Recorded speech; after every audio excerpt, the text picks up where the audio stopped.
할렐루야. 오늘도 말씀으로 하루 시작하시는 주님의 교회 성도님들 사랑하고 축복합니다. 생명의 삶을 산 하루가 되시기를 예수님의 이름으로 간절히 축원합니다. 우리 하나님의 말씀은요, 마태복음 보시겠습니다. 마태복음 4장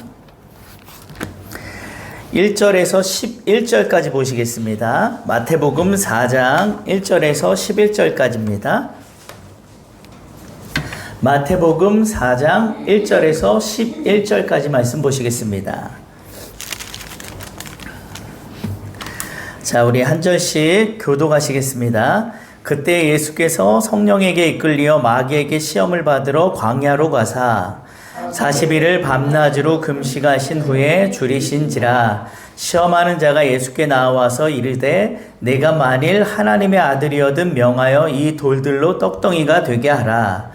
예수께서 대답하여 이르시되 기록되었을 때 사람이 떡으로만 살 것이 아니요 하나님의 입으로부터 나오는 모든 말씀으로 살 것이라 하였느니라 하시니, 이에 마귀가 예수를 거룩한 성으로 데려다가 성전 꼭대기에 세우고 이르되 내가 만일 하나님의 아들이어든 뛰어내리라. 기록되었을 때 그가 너를 위하여 그의 사자들을 명하시리니 그들이 손으로 너를 받들어 발이 돌에 부딪히지 않게 하리로다 하였느니라.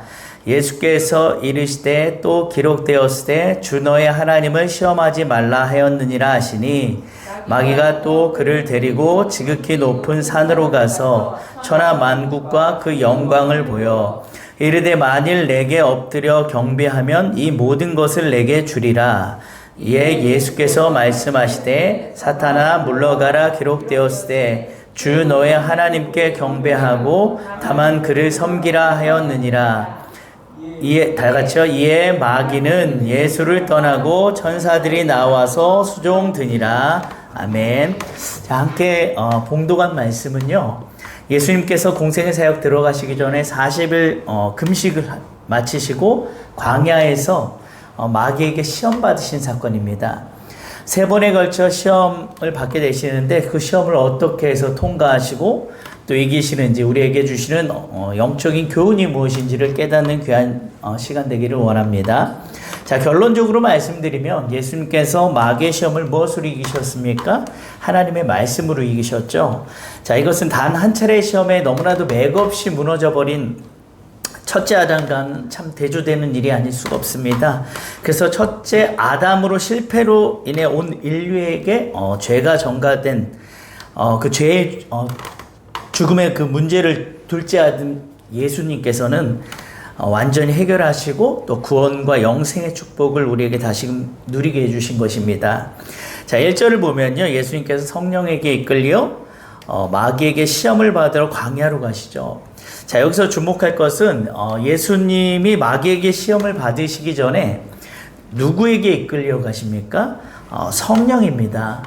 자, 성령의 개입이 있었다는 것인데요, 한 가지 확실한 것은 예수님이 마귀에게 시험 받으러 가신 이 사건이 어떤 우발적인 사건이 아니라 하나님의 계획과 섭리에 의해서 주도된 사건이라는 것입니다. 자, 하나님께서는요, 그 아들 예수에게 인류를 구원할 메시아라는 엄청난 칭호와 사명을 부여하심과 동시에 40일 금식과 광야의 시험을 요구하셨고요. 예수님은 하나님의 요구에 철저히 순종하심으로써 첫째 아담과는 완전히 대조되는 그런 모습을 보여주셨습니다.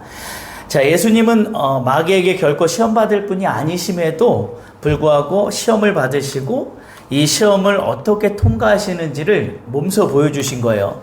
즉, 우리에게 너희들도 내가 승리한 것처럼 승리하라는 그런 의미가 있는 것이겠죠. 자, 여러분, 그러면 이것은 무엇을 말씀합니까? 우리에게도 당연히 시험이 찾아올 수 있다는 것입니다. 예수님도 시험 받으셨는데 우리가 어찌 시험 받지 않고 믿음 생활할 수 있겠습니까? 어쩌면 우리의 믿음의 성장해 가는 과정에서요, 시험은 필수라고 보시면 됩니다. 오히려 초신자 때는 시험이 별로 없어요. 직분을 받고 집사가 되고 권사가 되고 장로가 되면은요, 감당의 시험이 단계별로 찾아오는 것입니다. 여러분, 학교에서 아이들이 공부할 때는 아이들의 성적이 누가 좋은지 나쁜지 다 구분이 잘 되지 않는데요, 시험을 보게 되면 아이들의 실력이 이제 훤히 드러나게 되어 있죠. 이처럼 우리의 믿음도요, 시험이 닥쳐봐야 믿음이 있는지 없는지를 하나님께서 아실 수가 있고 또 구분이 되는 거겠죠. 그래서 우리는 시험의 과정을 통해서 계속해서 믿음이 성장해 가고 또 하나님께서 원하시는 분량에까지 이르게 되는 거예요. 여러분, 사명의 크기와 시험의 크기가 비례한다는 말이 있습니다. 그래서 시험이 크다는 것은 그만큼 하나님이 나를 크게 쓰시기 위해서라고 보시면 되는 것입니다.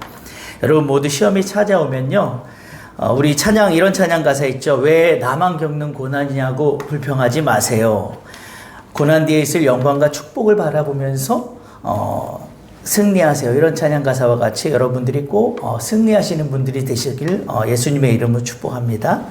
자, 2절을 보면요, 예수님께서 40일 금식하셨다고 말씀하시죠. 앞에서도 말씀드린 것처럼 예수님은 신성만을 가지고 오신 것이 아니라 우리를 구원하기 위해 연약한 인간의 모습으로 오셨다는 것이에요. 예수님께서도 우리와 마찬가지로 배고픔도 느끼시고 또 모든 고통을 그대로 다 채우려 하셨기 때문에 예수님은 그 모든 고통과 고난을 다 감당하셨습니다. 우리를 능히 도우실 수 있는 이유가요, 주님도 우리의 모든 고통을 다 채우려 하셨기 때문이죠. 그래서 우리가 고난당할 때마다 우리가 하나님 원망하면서 하나님이 한번 내 처지 한번 대보시라고 이렇게 따질 수 없는 것은 하나님도 내 처지 대보셨기 때문에 우리를 위로하고 도우실 수 있는 것입니다. 그러니 고난이 올 때 불평하지 마시고 예수님을 깊이 생각하신 여러분들이 다 되시길 바랍니다. 자, 여러분 또한 온갖 고통과 시험이 끊이지 않는 이 광야 같은 세상은요, 영적으로 궁핍하고 또 굶주림 외에 아무것도 존재하지 않는다는 사실입니다. 우리에게 결코 아무것도 공급해 주지 못하는 이 광야 같은 이곳은 정말 금식할 수밖에 없는 그런 곳입니다. 그러나 하나님께서 구약 이스라엘 백성에게 광야에서 생수를 내시고 또 만나를 먹이신 것처럼 오직 예수 그리스도만이, 오직 하나님의 그 말씀만이 우리의 이 영적 배고픔과 굶주림을 해결해 줄 수 있는 유일한 소망임을 여러분 꼭 믿으시길 축복합니다. 자, 3절은요, 이제 예수님에 대한 마귀의 첫 번째 시험이 나오죠. 3절 한번 읽어보겠습니다. 시작. 시험하는 자가 예수께 나와서 이르되 내가 만일 하나님의 아들이어든 명하여 이 돌들로 떡덩이가 되게 하라. 자, 여기서 시험하는 자라는 것은요, 말 그대로 이제 성도를 유혹해서 하나님께 불순종하게 만드는 자를 말합니다. 자, 그런데 마귀가 예수님을 시험하고 넘어뜨리기 위해서 가장 먼저 꺼낸 말이요, 뭐냐면 네가 만일 하나님의 아들이거든 이라는 말이었어요. 예수님이 세례요한에게 세례 받으실 때 하나님이 이렇게 말씀하셨죠. 이는 내 사랑하는 아들이다. 이 음성이 들리자마자 마귀가 하나님의 이 말씀 뒤따라 곧바로 그 말씀을 회방하는 그런 지금 유혹을 하고 있다라는 것입니다.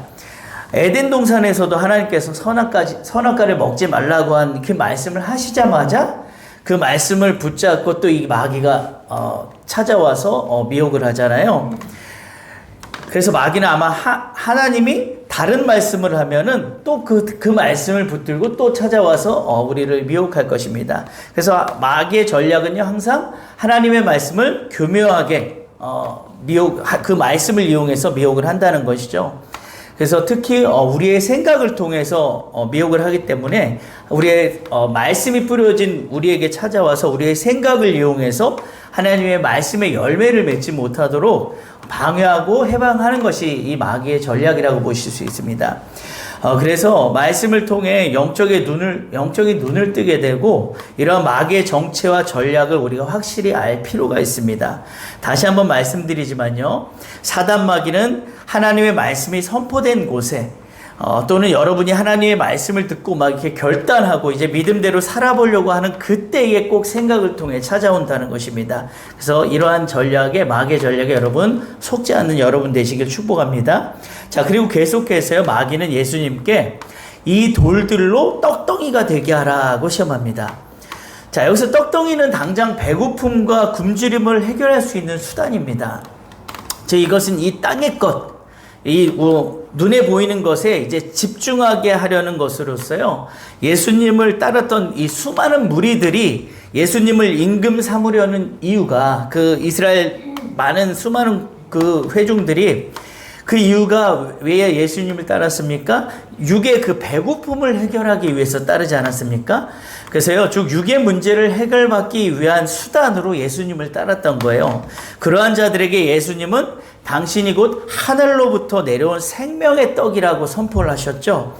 그래서 당신을 먹는 자만이 영생을 할 수 있음을 분명히 밝히셨습니다. 그래서 본문 4절에 보면요, 예수님이 이렇게 말씀하세요. 우리 4절 한번 읽어보겠습니다.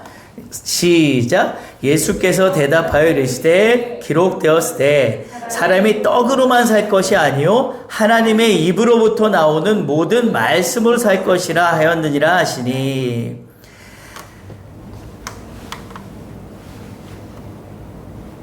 자, 그런데 여기서 또 하나의 놀라운 비밀이 하나가 있는데요. 예수님께서 사람이 떡으로만 살 것이 아니라 하나님의 입으로부터 나오는 모든 말씀으로 산다고 대답을 하셨는데요. 놀라운 비밀이 하나 있습니다. 영적으로 볼 때 예수님은요, 돌들을 떡덩이가 되게 하려고 오신 분이 맞아요. 자, 이게 무슨 말씀이냐면 광야에서 세례 요한이 세례를 베풀 때 이 나오는 유대인들을 향해서 뭐라고 말하냐면요, 회개에 합당한 열매를 맺고 속으로 아브라함이 우리 조상이라고 생각하지 말아라. 하나님이 능히 이 돌들로도 아브라함의 자손이 되게 하시리라, 이렇게 말을 했어요. 자, 이것은 세례 요한이 저 돌멩이들을 말하는 것이 아니라 아직 하나님의 복음이 들어가지 않은 이방인들, 그 이방인들 가운데서도 아직 분명히 거기에는 이스라엘의 하나님의 잃어버린 양들이 있었을 거란 말이에요. 그 하나님께 돌아오지 않은, 복음이 아직 들어오지 않은, 생명력이 아직 없는, 복음을 받지 못해, 복음을 듣지 못해 아직 생명력이 없는 그 이방인들, 그러나 하나님의 잃어버린 그 양들, 이스라엘의 잃어버린 그 양들을 사실은 영적으로 돌멩이에 비유를 한 거죠. 그러니까 저 돌들을 들어서라도 하나님의 아브라함의 자손을 만들 수 있다라는 거거든요. 자, 그러면요, 유대인들이 혈통만 믿고, 자기들 그 혈통만 믿고 자기들이 아브라함의 자손이라고 주장을 했잖아요. 그러니까 세례 요한의 외침은 곧 회개하고 돌이켜서 예수를 영접하는 자들이 진짜 아브라함의 자손이라고 말하고 있는 거예요. 그러면 돌들과 같이 아무런 생명력이 없는 그런 심령들일지라도 떡덩이, 곧 하나님의 말씀과 같이 생명력 있는 이 존재로 바뀔 수 있음을 영적으로 지금 말하고 있는 거예요. 예수님도 뭐라고 그러셨어요? 내가 하늘로부터 내려온 살아있는 떡이라고 말씀을 하셨잖아요. 그러니까 우리를 복음을 통해, 예수 생명을 통해 생명력 있는 떡덩이가 되게 하려고 하나님의 아들이 이 땅에 오신 게 맞다는 거예요. 여러분, 우리도 예수님 만나기 전에는요, 돌들과 같이 아무런 생명력 없는 자들이었어요. 이 세상에 많은 영혼들이요, 예수가 그 속에 예수 생명을 받지 못하면, 예수 복음을 듣지 못하면요, 다 돌들과 같이 생명력 없는 그런 존재들이에요. 그런데 주님 만나고 하나님의 말씀을 통해서 예수 생명이 들어오니 우리가 이제 생명력 있는 떡덩이가 된 거죠. 하나님의 아들만이 돌들로 떡덩이가 되게 할 수 있다는 것입니다. 이제 우리 속에 이 영적 떡덩이, 곧 하나님의 말씀을 또 다른 돌들에게, 생명력 없는 자들에게 나눠줄 필요가 있는 것입니다. 그래서 우리 전도사님이나 또 사모님도 이렇게 전도하시는 게요, 그 자들은 생명력 없는 자들이기 때문에 그들에게 예수의 이 생명을 집어넣기 위해서 전도하는 거 아니겠습니까? 그래서 여러분이 그리스도의 편지가 되는 거고 십자가의 전달자가 되는 겁니다. 그래서 육의 떡이 아닌 이 오직 영의 떡으로 살아가는 여러분들이 되시고, 땅의 것을 바라보는 게 아니라 하늘의 것을 바라보신 여러분들이 되셨으면 좋겠습니다. 육의 떡을 없음을 한탄하는 것이 아니라 우리가 하늘의 떡, 이 영의 떡이 없음을, 그것이 부족해서 안타까워하는 우리의 마음이 되어야 될 줄 믿습니다. 세상의 재물을 쫓는 자가 되는 것이 아니라 하늘의 보화를 사모하는 우리들이 또한 되어야 될 줄 믿습니다. 오직 말씀만이 이 마귀를 물리칠 수 있고 오직 말씀만이 우리를 구원하여 영생으로 인도할 수 있음을 여러분 꼭 믿으시고 승리하시는 분들 되시길 축복합니다. 자, 그리고 계속해서 5절, 6절은요, 마귀의 두 번째 시험이 나옵니다. 우리 5절, 6절 한번 읽어보겠습니다. 시작. 이에 마귀가 예수를 거룩한 성으로 데려다가 성전 꼭대기에 세우고 이르되 내가 만일 하나님의 아들이어든 뛰어내리라. 기록되었을 때 그가 너를 위하여 그의 사자들을 명하리시니니 그들이 손으로 너를 받들어 발이 돌에 부딪히지 않게 하리로다 하셨느니라. 자, 마귀가 예수님을 성전 꼭대기에 세우고요. 네가 만약 하나님의 아들이어든 뛰어내리라고 시험합니다. 즉 예수 그리스도가 진정 하나님의 아들이라면 시편에 기록된 대로 천사들이 그 발을 받들어서 상하지 않게 할 터이니까 마음 놓고 뛰어내림으로써 하나님이 정말 보호하시는가를 시험하여 보라는 것이에요. 자, 예수님으로 하여금 하나님을 시험하도록 하기 위해 뛰어내리라고 한 것이요. 뛰어내리라고 한 것이잖아요. 이것이 동시에 사람들에게 이제 기적을 보여서 갈채를 받게 함으로써 오히려 고난과 희생의 십자가 사역을 변질시키고 해방시키려는 그런 목적이 있었습니다. 에덴 동산에서도요, 선악과를 먹으면 누구와 같이 된다고 했습니까? 하나님과 같이 된다고 그렇게 유혹을 한 것처럼요, 이 마귀는 틈만 나면 사람들에게 영광과 갈채를 받도록 유혹하고 부추기고 있다라는 것이죠. 즉 마귀는 하나님과의 이 관계를 흔들어 놓는 그런 전략으로요, 성전에서 뛰어내림으로써 하나님이 진정 당신의 아들로 인정하고 있는가를 시험하여 보라고 하는 거예요. 자, 그러나 예수님은요, 하나님과의 이 관계에 절대적인 신뢰를 보여주심으로써 단호하게 주 너의 하나님을 시험하지 말라라고 이렇게 선포를 하는 것이죠. 자, 그런데 우리가 이 말씀을요, 또 한번 영적으로 한번 더 깊이 한번 생각을 해볼게요. 자, 예수님은요, 성전 꼭대기에서 가장 낮은 곳까지 뛰어내리신 분이에요. 자, 하나님의 아들이 돌덩이가 이 떡덩이가 되게 하실 수 있는 것처럼요, 하나님의 아들은 성전 꼭대기에서 뛰어내릴 수 있는 가장 낮은 곳으로 뛰어내리신 분이라는 거예요. 자, 이게 무슨 말씀이냐면 성전 꼭대기가 어디를 상징하겠습니까? 가장 높은 곳 하나님의 보좌를 상징합니다. 즉 빌립보서 2장 말씀처럼요, 예수님은 본래 하나님의 본체시지만 하나님과 동등됨을 취할 것으로 여기지 아니하시고 오히려 자기를 비워서 종의 형체를 가지사 사람들과 같이 되셨다. 사람의 모양으로 나타나셔서 자기를 낮추시고 죽기까지 복종하셨다라고 말씀합니다. 그리고 어디까지 들어가십니까? 십자가에서 죽으시고 무덤 속에까지 들어가세요.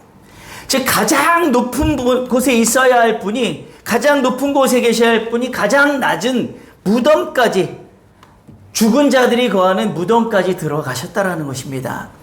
우리도 가장 낮은 곳까지 내려가야 될 줄 믿습니다. 자, 자꾸 높은 곳에 있을 것이 아니라 우리가 빨리 내려와야 됩니다. 여러분, 성전 꼭대기에 계시지 마시고 하나님의 보좌에 자꾸 왕으로 내가 앉아있지 마시고 가장 낮은 곳으로 내려오신 여러분들 되시길 축복합니다. 하나님이 모든 이름에 뛰어난 이름을 주셔서 모든 자들이 예수의 이름 앞에 무릎을 꿇게 하셨잖아요. 여러분도 가장 낮은 곳까지 뛰어내리실 때, 가장 낮은 곳까지 자꾸 내려오실 때에 하나님이 높이신다는 이 사실을 꼭 믿으시기 바랍니다. 자, 그리고 8절 9절에 이제 마귀의 마지막 세 번째 시험이 나옵니다. 8절 9절 한번 읽어보겠습니다. 시작. 마귀가 또 그를 데리고 지극히 높은 산으로 가서 천하 만국과 그 영광을 보여 이르되 만일 내게 엎드려 경배하면 이 모든 것을 내게 주리라. 지금 천하만국이 누구의 손에 있습니까? 마귀의 손에 있어요. 그런데 이 천하만국은 본래 하나님의 소유였습니다. 여러분, 천하만국이라 하면 우리가 이 보이는 세상만을 우리가 생각할 것이 아니라요, 요한계시록 12장의 이 말씀처럼요, 사탄 마귀에 대해서 뭐라고 말하냐면 온 천하를 꿰는 자라고 말해요. 그럼 이 온 천하를 꿰는 이 사탄 마귀가 속이고 깨었던 곳이 어디냐면 에덴 동산에서부터요, 아담과 하와에게 접근해서 그들을 속이고 미혹을 했잖아요. 그러니까 사탄 마귀가 온 천하를 꾀한다는 이 천하 만국은 바로 하나님이 지은 하나님의 형상대로 지음받은 이 사람들에게 접근을 해서 속이고 미혹을 한다는 거죠. 그러면은 에덴에서 아담과 하와가 뱀의 속임수에 넘어가서요, 하나님의 말씀을 이제 상실한 그 순간에 누구의 소유가 되냐면 마귀의 소유가 되고 마귀의 지배 아래 사람이 있게 된 거예요. 하나님의 원래 소유였고 하나님의 형상대로 지음받은 자가 하나님의 소유였고 하나님 아래에 하나님께 속한 자였다가 마귀에게 이제 속한 자로 바뀌어버리는 거죠. 그 신분과 소속이 다 바뀌어버리는 거예요. 그러면은요, 그래서 마귀가 예수님께 천하만국을 보여주면서 자기에게 경배하면 지금 주겠다라고 말하고 있는 거예요. 이제 자기께 됐거든요. 자기 소유가 돼버렸어요. 자, 그래서 사실 하나님의 아들은요, 그 천하만국을 또 자기 다시 찾기 위해서 보내심을 받은 분이라는 거죠. 그래서 하나님이 세상을 이처럼 사랑하사 독생자를 어디 보내십니까? 이 세상에 보내신 거예요. 천하만국에다 보내셨다라는 겁니다. 그래서 하나님의 본래 소유이신 이 세상을 다시 원래대로 되찾기 위해서 그 독생자 하나님의 아들이 이 세상 가운데 오셨다라는 것입니다. 그런데 그 천하만국을 마귀에게 경배해서 찾는 것이 아니라 지금 예수님 뭐라고 선포하십니까? 하나님께 경배하고 섬기심으로 찾으라는 거예요. 그러니까 마귀에게 경배해서 그 천하만국을 찾는 게 아니라 하나님께 경배하고 하나님을 섬김으로 인해서 그 천하만국을 다시 찾으신다라는 것입니다. 그래서 사탄아 물러가라, 주 너의 하나님께 경배하고 다만 그를 섬기라 라고 선포하고 있는 겁니다. 오직 하나님의 말씀에 순종하심으로써 십자가를 지시고 죽으시고 부활하심으로써 이 천하만국을 다시 찾으신 거예요. 여러분, 우리는요 본래 하나님의 나라이고 하나님의 소유입니다. 이미 예수님께서 십자가를 통해 승리하셨기 때문에 우리는 더 이상 마귀의 소속도 마귀의 종도 마귀의 소유도 아닙니다. 우리는 분명히 하나님의 소유로 창조된 자들임을 여러분 꼭 믿으시기 바랍니다. 이제는 더 이상 마귀에게 속지 마시고 오늘 말씀을 통해 예수님께서 마귀의 이 세 가지 시험을 어떻게 이기셨는지를 우리가 분명히 알게 되지 않았습니까? 그래서 오늘 하루도요, 오직 하나님의 말씀으로 살아가시고 가장 낮은 곳으로 내려오시고 오늘 늘 겸손하시고 하나님 말씀 앞에 겸손하시고 오직 하나님만을 경배하고 섬기는 여러분과 제가 되기를 예수님의 이름으로 축원합니다. 하나님 감사합니다. 오늘도 귀한 말씀을 통해서 예수님께서 어떻게 이 광야에서 마귀의 시험을 이기셨는지를 우리가 또한 깨닫게 되었습니다. 예수님은 마귀에게 시험 받으실 분이 아니심에도 불구하고 그 메시아의 그 거룩한 사명, 위대한 사명을 또 감당하시고자 정말 인류의 모든 죄 문제를 해결하시고 우리에게 귀한 생명을 주시고자 친히 첫째 아담이 실패했던 그 시험을 둘째 아담 되신 예수님께서 통과하시는 그 모습을 통해 우리에게도 너희도 내가 이렇게 이긴 것과 같이 너희도 이기라 이렇게 분명한 메시지를 주고 계심을 우리가 깨달아 알기 원합니다. 예수님이 이기신 이 세 가지 시험을 우리가 영적으로 잘 깨닫고 우리도 모든 삶 가운데 우리 자신이 늘 하나님의 편지가 되게 하시고 정말 우리 하나님의 살아계신 우리가 말씀의 전달자가 되어서 우리 주위에 죽어가는 저 돌들과 같은 생명력 없는 자들에게 이 하나님의 생명의 복음을 전할 수 있는 자들이 되게 하여 주시고 또한 우리가 높은 자리에 있기보다는 늘 예수님과 같이 낮은 자리로 내려와서 우리가 성전 꼭대기에 있는 자들이 아니라